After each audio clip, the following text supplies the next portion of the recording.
JPMorgan CEO Jamie Dimon is facing market abuse reports from algorithmic liquidity provider Blockswa, according to the UK's biggest financial news publication Citizen.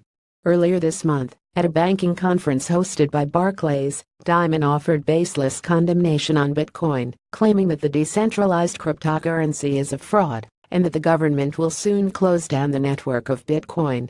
Almost immediately after providing a non-factual and inaccurate assessment of Bitcoin, Dimon was heavily criticized by prominent venture capital investor and the owner of the Golden State Warriors, Chamath Palihapitiya.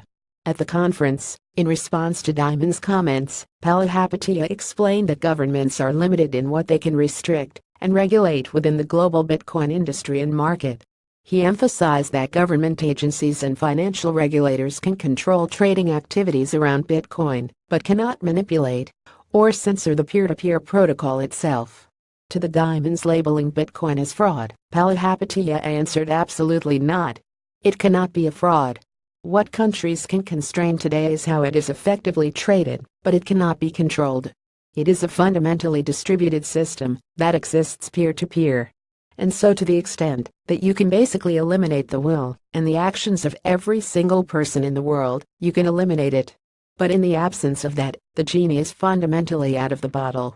Subsequent to the release of Dimon's condemnation on Bitcoin, the price of the digital currency plunged from over $4,400 to $3,900.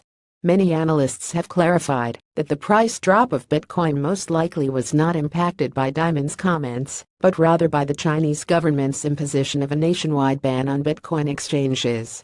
Still, Blockswa pursued a market abuse report against Dimon for his statement that was evidently incorrect, and because of the involvement of JPMorgan Securities Limited in various Bitcoin investments. On September 15, trusted sources including Bitcoin developer Andrew DeSantis and respected Bitcoin trader I Am Nomad published screenshots of 4 separate purchases of Bitcoin XBT shares by the bank accounts of JPMorgan Securities.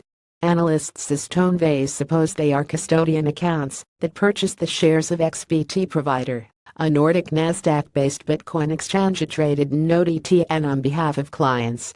It is highly unlikely that JPMorgan Securities as a company made the decision to invest in Bitcoin XBT.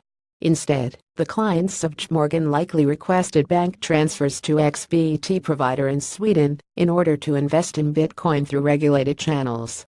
Jamie Dimon's public assertions did not only affect the reputation of Bitcoin, they harmed the interests of some of his own clients and many young businesses that are working hard to create a better financial system, said Florian Schweitzer, managing partner at Blockswa. The complaint of Blockswa also noted that Dimon purposely released non-factual information in regards to the structure and legitimacy of Bitcoin with the intent of negatively impacting its price and value.